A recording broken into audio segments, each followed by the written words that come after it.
A mí me alegra estar aquí en esta institución, trabajar hace más de 4 años, ser parte de ella y encontrar en ella una riqueza importante que tiene que ver con el tema que voy a presentar. Y es el sueño que tenía el padre Rafael García Herreros. Queremos ofrecer una universidad donde se formen los nuevos hombres preparados para enrumbar al país por los cauces de la honradez, del progreso y del trabajo. Siguiente, por favor.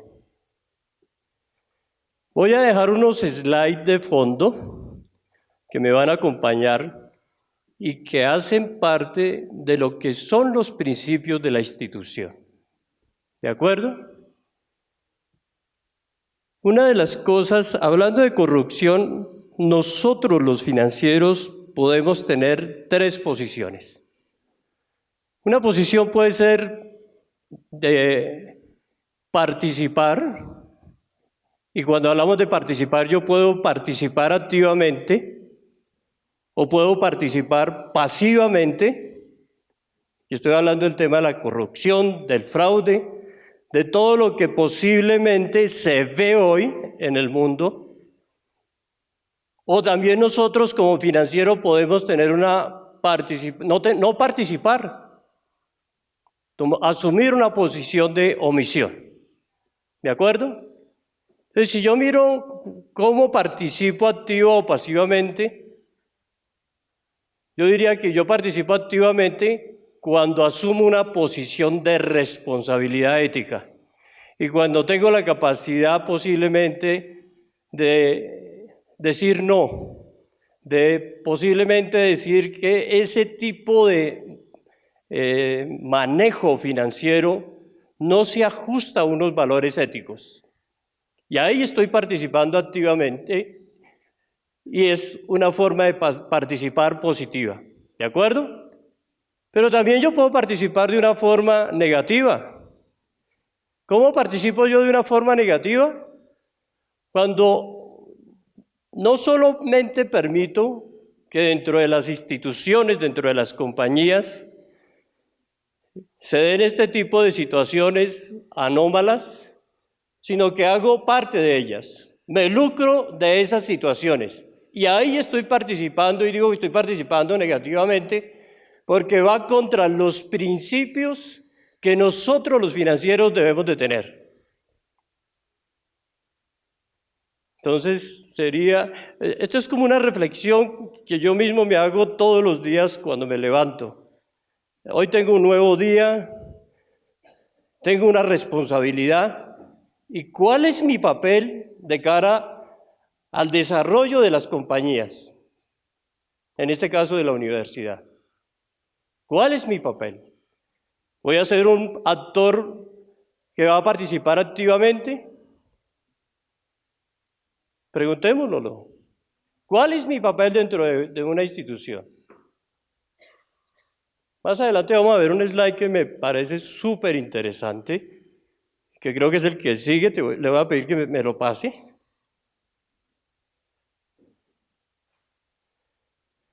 Yo creo que la corrupción, el fraude, el robo, todo lo que le hace daño no solamente a las compañías, sino a la comunidad en general, a la sociedad, es un tema crítico. Pero yo creo que hay algo que es más crítico, que es el tercer actor, o la tercera posición que podemos asumir. Nosotros podemos asumir una posición de omisión, en donde posiblemente no participamos directamente de un lucro, pero no tenemos la capacidad de denunciar, no tenemos la capacidad de actuar. Y ese flagelo, eso que me parece buenísima esta frase que encontré, porque nosotros podemos ser ese actor pasivo que omite, que permite, y muchas veces esto sucede por la forma en que nosotros mismos desarrollamos nuestra capacidad profesional de ejecutar la función que nosotros tenemos al interior de las instituciones. Este es más grave y posiblemente el gran problema que tenemos en nuestra sociedad y en nuestras instituciones es que muchas de las personas que trabajan al interior de las mismas tienen principios, tienen valores, pero omitimos participar activamente de una forma positiva en función de la sociedad. Más grave aún, ¿cuántos habitantes somos? ¿Cuántos participamos activamente? ¿Cuántos? ¿Cuántos? Y una forma de omitir nuestra responsabilidad, como lo vamos a ver a lo largo de la charla, y es mi vivencia personal, pues es obviamente asumiendo cierto tipo de posiciones. Siguiente, por favor.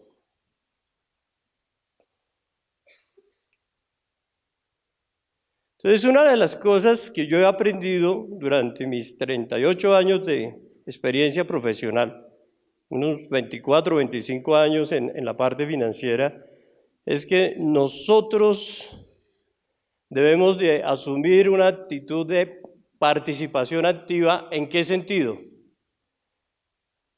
Yo conozco colegas de mi época, no ustedes todos están muy jóvenes, pero un gran problema que teníamos los colegas de mi época es que éramos financieros de escritorio. ¿Sí? ¿Ustedes saben qué es un financiero de escritorio? Aquel que le llegan los resultados, aquel que maneja toda la información, aquel que de alguna forma administra las finanzas desde un escritorio y no participa activamente dentro de la institución. Participar activamente dentro de la institución es abrir las puertas del área financiera para que todo el mundo tenga cabida. Yo siempre he dicho, y lo aprendí inclusive desde la época que trabajaba en publicidad, que la única forma de yo poder aprender es tener la capacidad de mantener abiertas mis puertas. Y tenemos que ser ese actor que como financiero no nos quedemos en el escritorio. No nos podemos quedar en el escritorio, porque la información buena y mala está al interior de la institución donde trabajamos y muchas veces esa información está por fuera de la misma oficina. Tenemos que conocer nuestra institución, tenemos que conocer nuestra compañía, tenemos que de alguna forma entender el negocio. El negocio no se entiende a través de los números si no tenemos la capacidad de aprender del mismo. Yo trabajé en Frito-Lay y aprendí a hacer chitos, a hacer boliqueso, a hacer chicle, a hacer dulces. Me ponía el overol, me metía a la fábrica, entendía el proceso, entendía cuáles eran las materias primas, trabajé en tecnología, en Lockheed, que es la firma de seguridad más grande a nivel mundial, que hace los aviones de guerra, y salí a conocer el negocio. Entendí cómo se instalaba una antena, sé instalar antenas, sé cómo se instala un router, sé cuáles son las frecuencias que sirven, no porque sea mi profesión. Yo no tengo vocación de ingeniero, yo no tengo vocación de manufacturero, pero si yo no aprendía de mi negocio, difícilmente podría yo decir que esos números que están plasmados en un estado financiero corresponden a la realidad del mismo. Siguiente, por favor. ¿Y por qué digo esto? Porque muchas veces cuando nosotros no conocemos nuestras compañías, no conocemos sus procesos, no conocemos y nos untamos de sus materias primas, no entendemos dónde podemos tener algo que difícilmente se identifica que son los costos ocultos. Todas, absolutamente todas las empresas, todas, tienen costos ocultos. Tenemos procesos engorrosos, tenemos sobreprocesos, tenemos problemas de que hay que firmar 10 veces para que salga algo. Eso no es un tema de una sola compañía, por lo menos en donde yo he estado, se vive.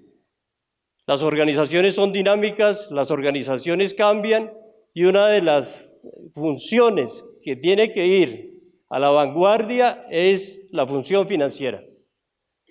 Porque si no, en el momento en que se presentan los cambios, viene un problema de costos ocultos. Y esos costos ocultos terminan mermando los excedentes o las utilidades de las instituciones.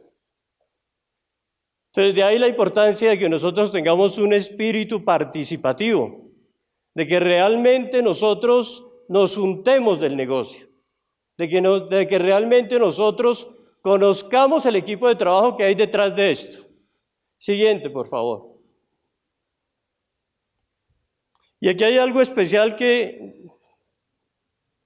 yo he hecho a lo largo de la vida y es tratar de buscar la excelencia. Pero el padre Camilo en eso es bien asertivo cuando afirma que lo perfecto riñe con lo oportuno. Debemos buscar la excelencia, pero sin descuidar que trabajamos en operaciones que por su capacidad posiblemente no son perfectas y nunca serán perfectas, afortunadamente, porque en la medida en que las instituciones requieran de la mano de obra calificada y de la mano de obra en general, pues obviamente van a seguir siendo instituciones de seres humanos.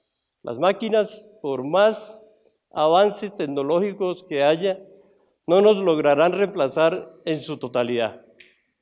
Pero sí tenemos que estar preparados, porque si nosotros no estamos preparados, posiblemente nosotros sí nos vamos a quedar atrás. Y posiblemente por no estar preparados y por no tener una capacidad constante de investigación, de actualización, de mirar un poquito qué es lo que realmente afecta al negocio, nosotros sí nos quedamos obsoletos. Pero no porque las instituciones quieran salir de nosotros, sino porque nosotros mismos nos aquilosamos, nos metemos en zonas de confort que no nos permiten precisamente evolucionar al ritmo de las instituciones y que lo único que hacen, y vuelvo al tema y por eso lo arranqué con el video que vimos, y lo único que hacen es omitir nuestra acción para que se den cosas que van en contravía de la institución y de la sociedad. Siguiente, por favor. Y entonces lo dice muy bien esta frase que está aquí. No hay secretos para el éxito. Este se alcanza preparándose, trabajando arduamente y aprendiendo del fracaso. También me la encontré por ahí y dije, la voy a incluir porque me parece que es bastante asertiva. La excelencia no se alcance si nosotros mismos no somos capaces de tomar conciencia de que nos podemos equivocar. Yo me equivoco todos los días. Aquí Sandra, que me conoce y que sabe quién soy yo, sabe cuántas veces me equivoco al día. Y pido excusas y pido perdón. ¿Sí? Eso no me quita la autoridad que posiblemente nosotros como financieros debemos de tener. Por el contrario, señores financieros, cuando nosotros tenemos la capacidad de reconocer nuestras posibles falencias, ganamos más autoridad, ganamos más respeto. Se lo garantizo, se lo puedo firmar. No lo digo por estar aquí.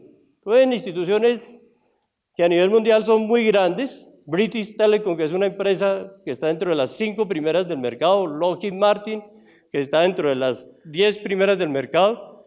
Frito-Lay, que también está dentro de las primeras del mercado. Y esta máxima se cumple. Con colombianos, con ingleses, con alemanes, con gringos, con el que quiera. El respeto se gana en la medida en que nosotros podemos reconocer nuestros errores, aprender de ellos y seguir, y trabajar. ¿Qué es trabajar? Yo me pregunto qué es trabajar, y lo hablo desde el punto financiero. Y perdónenme que soy un poquito duro, pero es que esta profesión a mí me apasiona. Pasé por muchas profesiones y la que logró enamorarme y la que logró cautivarme fue finanzas. ¿Sí? Dios me dio la oportunidad de trabajar en muchas áreas. Estuve en publicidad, estuve en televisión, estuve en agencias de publicidad, estuve en el campo, manejando la parte agrícola, de una empresa grande como era el Grupo Polar. Estuve en la parte de logística, estuve en mercadeo. Llegué a finanzas y encontré, como dice la Biblia, aunque el amor de mi vida es otro, encontré el amor de mi vida a nivel de profesión. Y me quedé. Entonces, una profesión espectacular. Ustedes escogieron la mejor profesión, independiente de que posiblemente cuando nos miran nunca nos reconocen el trabajo. Porque los logros, ¿quiénes se los llevan? El área comercial. Las ventas al 100%. Los campeones están en el área comercial. Los reconocimientos vienen hacia allá. A nosotros, ¿cuál es el mejor reconocimiento que hemos recibido en la vida? O yo lo puedo decir. La satisfacción de haber podido, dar de lo poco o mucho que yo conozco para que las instituciones tengan sostenibilidad y generen utilidades. Esa es la responsabilidad que nosotros tenemos como financieros. Y no es un tema de explotar a la gente, no es un tema de mirar cómo hacemos para que los recursos, volvernos en un esquema mezquino. No, es un tema de equilibrio. Y en ese tema de equilibrio, pues obviamente los únicos que tenemos la responsabilidad somos nosotros. Nosotros manejamos la información. Es verdad que no manejamos las máquinas, es verdad que no manejamos los servicios, es verdad que no vendemos. Pero nosotros sí somos los responsables de la información y sobre la información se toman decisiones. Las juntas directivas de todas las empresas toman decisiones sobre nuestro trabajo, sobre nuestras conclusiones. Somos el corazón del negocio y como buen corazón, pues nadie nos ve. Buenísimo, pero el reconocimiento, ¿dónde nos queda? En la satisfacción de cumplir con nuestro trabajo. Muy bien, siguiente.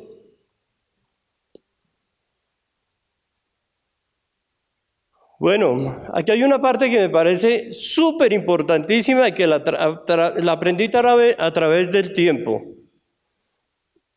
Algunos aquí son jefes, yo me imagino que sí, alcen la mano quiénes son jefes, quiénes tienen gente a cargo. Muy bien. Quiere decir que los otros todavía no han tenido la oportunidad de tener gente a cargo. Yo me acuerdo, cuando yo tenía por allá 23 años, me dieron la oportunidad de ser jefe. Bárbaro. ¿Cómo es eso? Qué miedo de dirigir, qué miedo de equivocarme. Sí, eso, mejor dicho, el primer empleo que fui jefe, el acabose. Ni jefe, ni autoridad, ni delegación, nada. Pero con los años, poco a poco he aprendido la importancia de aprender a manejar los equipos de trabajo. Y cuando hablo de los equipos de trabajo, no estoy hablando solamente del equipo que me acompaña directamente, posiblemente del contador, de los asistentes, de las personas del área administrativa, sino hablo del equipo de trabajo de las compañías. Nosotros hablaba antes que tenemos que ser abiertos, pero cuando digo que tenemos que ser abiertos es que tenemos que tener la capacidad como financieros de armar equipos de trabajo interdisciplinario con las otras áreas. Es la única forma que podemos controlar. Yo no conozco mejor control si no es a través del equipo de trabajo. Yo no conozco mejor control, sino aquel que yo puedo ejercer cuando abro las puertas y permito que las personas participen activamente en los equipos de trabajo. Porque nosotros como financieros, de alguna forma nos reconocen como la conciencia de las instituciones y muchas veces cuando se presentan este tipo de falencias, de fraudes, ¿cómo se logran controlar? Con el equipo de trabajo. ¿Quién tiene la información? ¿Será que yo como financiero tengo la información de toda la institución? Yo por lo menos en el tiempo que llevo considero que no. Pero aquellas personas que están en las sucursales o que están en otros sitios sí tienen la información. ¿Cuál? La que me interesa, ¿para qué? Para entender cómo es el negocio y para controlar posiblemente las desviaciones que se presenten. Y nadie va a venir a mis puertas a tocar y decir, oiga, Mario, imagínese que en tal sitio tenemos un problema y posiblemente se evidencia un fraude. Eso nadie lo va a hacer si yo no tengo las puertas abiertas, si yo no mantengo una relación abierta, en donde se dé el respeto por las personas. Pero lo más importante que yo aprendí, muchachos, los que todavía no son jefes, lo más importante que yo he aprendido en la vida es a escuchar el equipo de trabajo.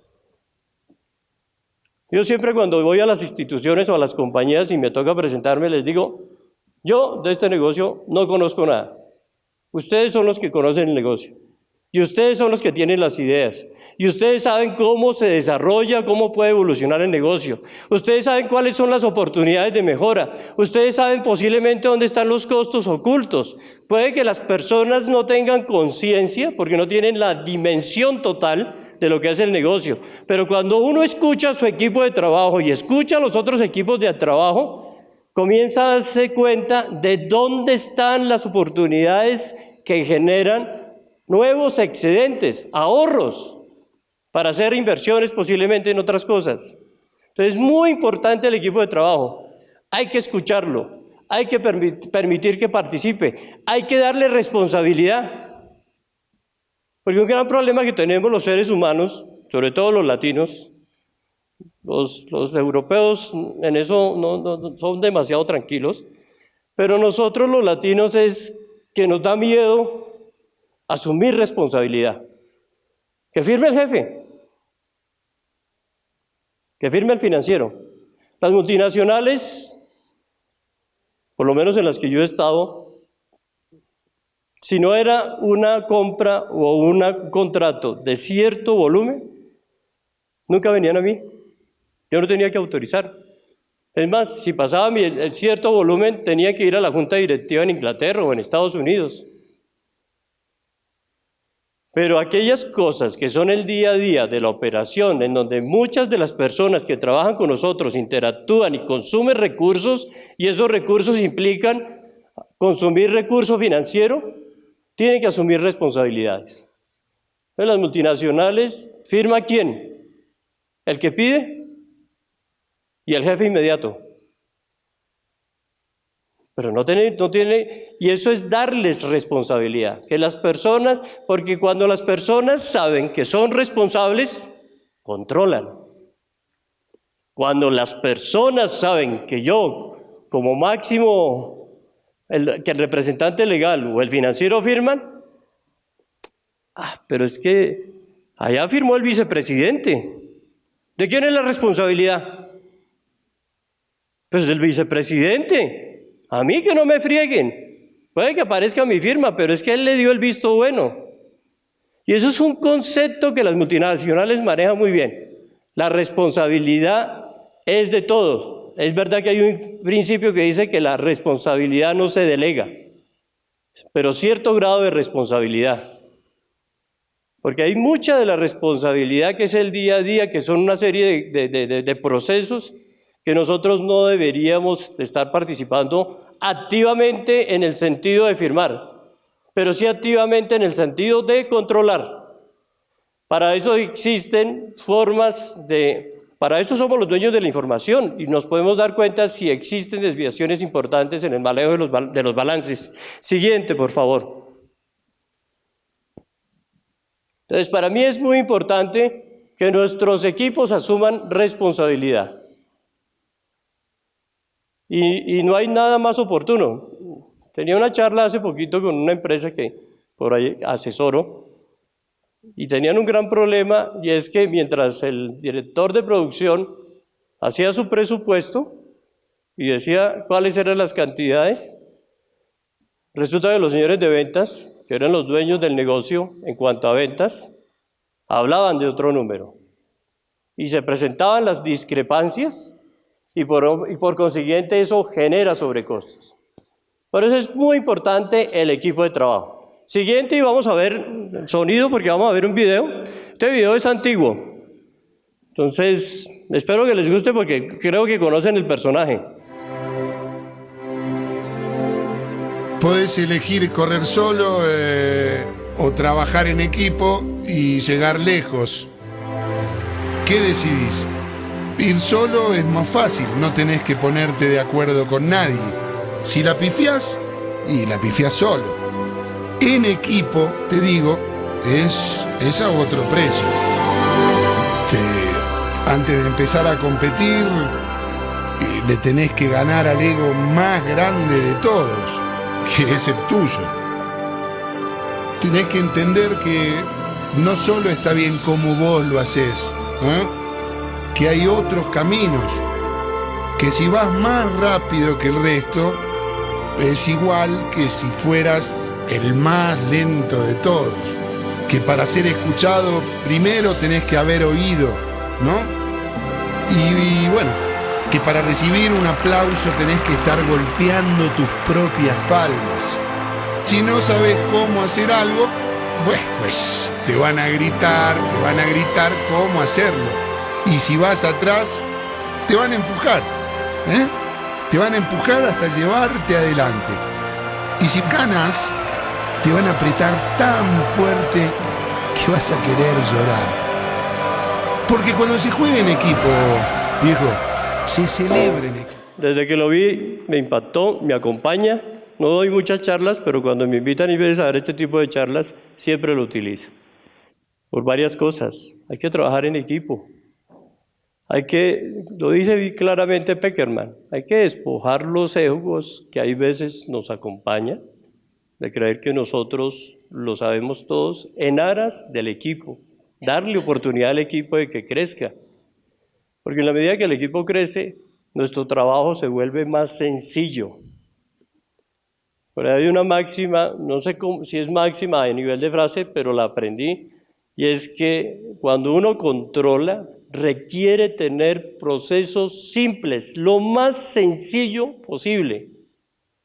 Porque hay veces creemos que para controlar tenemos que hacer procesos complejos, en donde requiere la verificación de muchas personas. No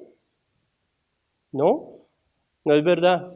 Vuelvo y les insisto, tenemos que confiar en el equipo, porque al final ellos son los que nos proveen todo lo que nosotros requerimos para hacer nuestra función. Siguiente, por favor. Y hablando del equipo, hay un tema que para mí también es muy importante y tiene que ver con lo que es el entrenamiento, el training, que tanto yo me tengo que dar para mantenerme actualizado, como el training que yo le tengo que dar a todo mi equipo. Entonces eso es una plática que nosotros dentro de lo que es el armar los presupuestos lo debemos incluir. Y lo que es el entrenamiento no solamente implica un entrenamiento técnico, de conocer temas netamente financieros, sino muchas veces nuestros equipos requieren de entrenamiento del ser. Participado yo en un diplomado de familia en la Universidad de La Sabana, y uno de los profesores que trabajó en Harvard decía una cosa que me llamó la atención, que tanto el instituto, el MIT, como Harvard, que son dos universidades muy grandes, muy prestigiosas, que generan desarrollo de investigación, que generan conocimiento técnico de las diferentes profesiones, porque son los mejores. Hace como 5 o 6 años se dieron cuenta de que el camino que habían tomado estaba equivocado. ¿Y por qué estaba equivocado? Porque estaban creando profesionales brillantes, técnicos, pero profesionales que no tenían la capacidad de ser líderes y de entender sus equipos de trabajo. No tenían esa sensibilidad, ni con sus equipos de trabajo, ni con el medio ambiente, ni con lo que sucede al interior del mundo. Y ustedes van hoy en día o pregunten, en Harvard, en MIT, todo el tema de desarrollo de humanidades, como lo tenemos en nuestra institución, se volvió un tema relevante, porque se dieron cuenta que el líder no es el que técnicamente tiene todas las herramientas a su mano, sino que el líder es aquel que posiblemente tiene toda la capacidad humana de dar lo mejor para que las instituciones se desarrollen. Entonces, cuando pensemos en entrenamiento, no solamente pensemos en entrenamiento técnico, sino pensemos en enriquecernos nosotros y enriquecer nuestro equipo con temas de liderazgo, con temas de respeto, con temas de valores. Esto de los valores de las instituciones religiosas como la nuestra es un tema súper importante. Yo hoy puedo dar fe de que posiblemente tengo mucho más de lo que es la parte personal que la parte técnica. Y más o menos me considero bueno en la parte técnica. ¿Sí? Entonces es muy importante. Siguiente. Muy bien, entonces les invito para que eso, porque ese conocimiento no solamente es un conocimiento nuestro, sino que es un conocimiento de toda la institución. Mire, yo tengo un vicio que aprendí con las multinacionales. Eso es un vicio que tengo y no me lo van a quitar, por lo menos hasta que esté trabajando. Todas las semanas, sin excepción, me reúno con mi equipo de trabajo 1 hora. Todas las semanas me reúno 1 hora con mi equipo y si tengo varios equipos, pues hago 10 reuniones. ¿Y qué compartimos en esas reuniones? El conocimiento. Nosotros no somos mejores financieros por no compartir con nuestros equipos nuestras enseñanzas. Nosotros no somos mejores financieros si no somos capaces de abrir las puertas y decirles cómo funciona la empresa. Eso tiene una riqueza súper importante, porque no solamente hace que el equipo crezca, sino que el equipo controle. El control está en las personas. Entonces es muy importante que lo apliquen, ¿de acuerdo? Siguiente. Y pasémonos ese video porque vamos un poquito cortos de tiempo. Pasémoslo.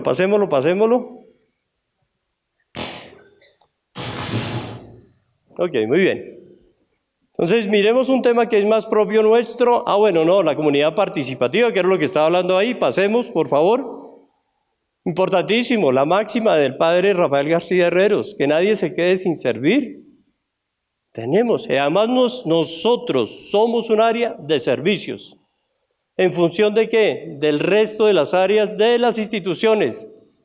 Entonces, es muy importante que nosotros seamos abiertos a eso.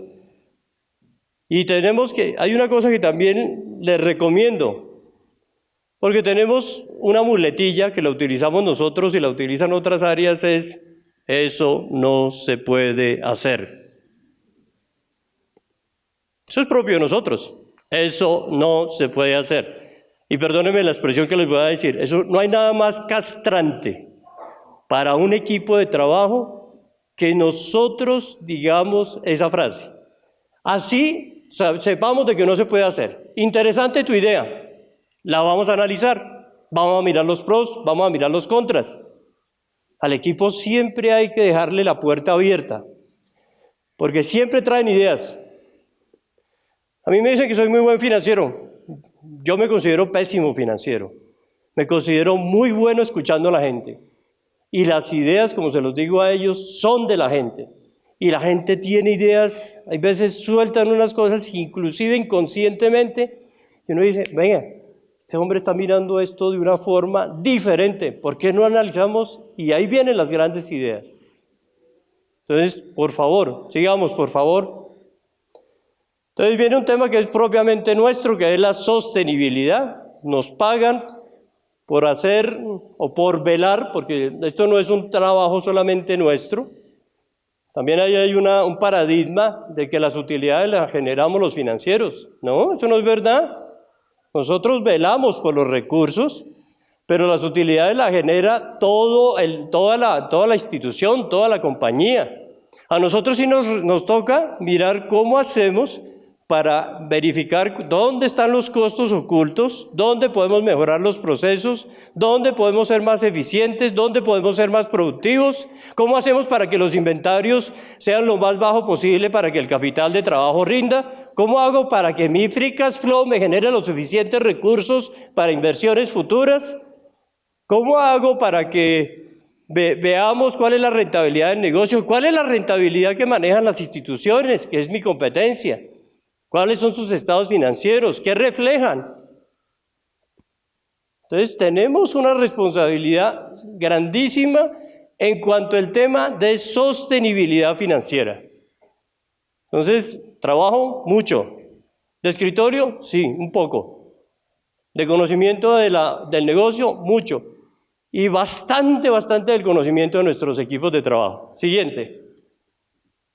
Y eso, obviamente, hay un tema que nosotros manejamos, que es la praxeología, que es muy válido. Miren, una gran frustración que uno tiene cuando termina una especialización o una maestría en finanzas, y por ahí alguien tocó el tema ahora que estaba en la otra charla, es que la bolsa de valores nuestra o lo que es el mercado de capitales nuestros es muy pequeño, es ínfimo, ¿sí? Comparado con las grandes bolsas. Entonces no tenemos muchas veces la oportunidad de desarrollar las herramientas que se tienen a nivel mundial para medir muchas de las cosas.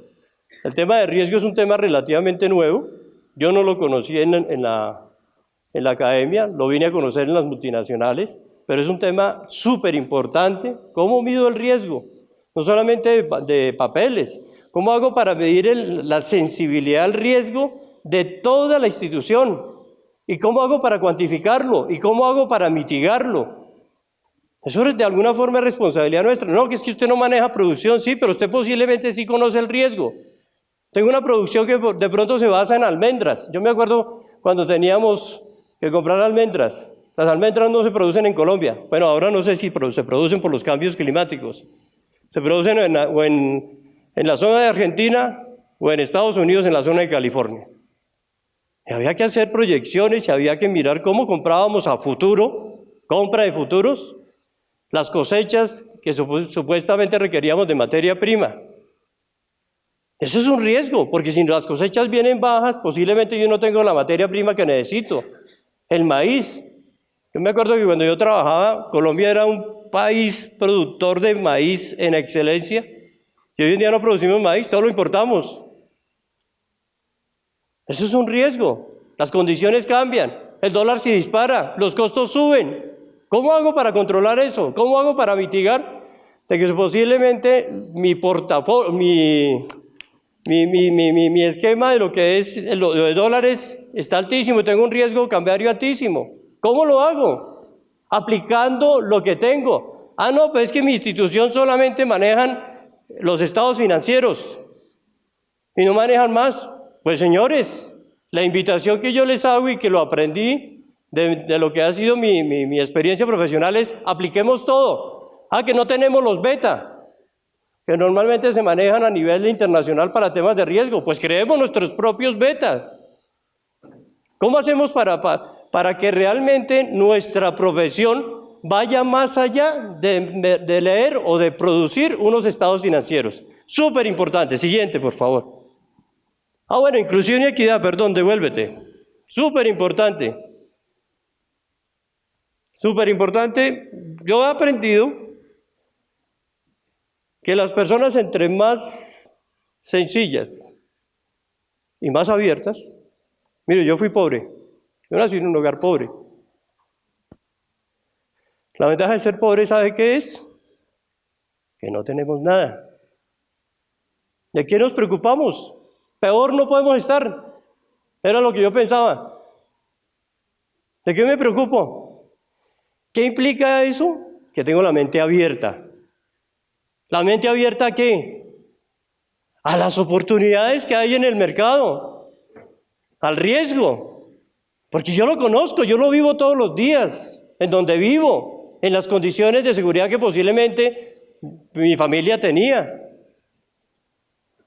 Yo hoy le doy gracias a Dios de mi origen, de poder haber nacido en una familia pobre. Si yo no hubiera nacido en una familia pobre, no estaría aquí. Posiblemente me hubiera dedicado a fumar marihuana, porque en esa época no había cocaína, y a prender la pipa a la paz. ¿De acuerdo? Entonces, súper importante. Nuestros equipos de trabajo son valiosísimos. Entonces no le cerremos la puerta a nadie, absolutamente a nadie. Siguiente, por favor. Y ya para cerrar,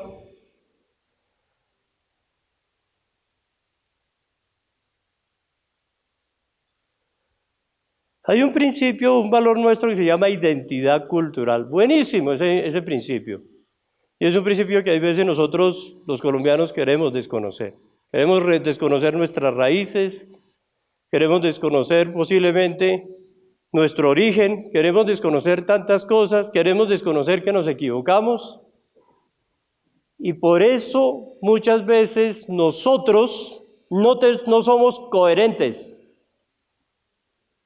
Porque esto de identidad cultural, tal cual como yo lo traduzco, no somos coherentes, no somos prudentes, no somos confidentes, que son valores que nosotros debemos de cultivar, la coherencia, la prudencia. Somos referentes. Si ustedes miran en una institución, nosotros muchas veces no nos damos cuenta porque nunca nos reconocen nada. Pero somos referentes, porque la mayoría de las personas que trabajan con nosotros consideran que somos la conciencia de la institución. Y entonces, si uno es referente, ¿qué tiene que tener? Pues ser coherente. ¿En qué? ¿Cómo trabaja? ¿En sus principios? ¿Qué hace? ¿Qué disciplina tiene con relación a su vida personal? Todo eso influye para que uno pueda ser mejor financiero. Entonces tenemos que ser coherentes, tenemos que no olvidarla, que tenemos una identidad que son nuestros valores, nuestros principios, lo que hace que nosotros realmente podamos dar lo mejor para la sociedad, para la comunidad. Eso es súper importante, sobre todo en este tiempo que nos tocó vivir, al que a ustedes les va a tocar vivir porque yo ya casi desaparezco. Mis hijos van a tener que vivir un tiempo difícil, un tiempo donde la apertura nos está llevando a unas dimensiones que de alguna forma están destruyendo al hombre. Son tiempos difíciles. ¿De dónde se van a coger nuestros hijos? ¿De dónde se va a coger la sociedad? De la gente que sea referente. ¿Referente de qué? ¿Del mal? Como lo vemos todos los días en los periódicos. ¿Por qué nosotros, que somos hombres de bien, que nos educamos, que nos formamos, no tenemos la capacidad de manifestarnos? Y no se necesita salir a las plazas a gritar de que somos buenos. Necesitan hombres que sean líderes y que tengan valores.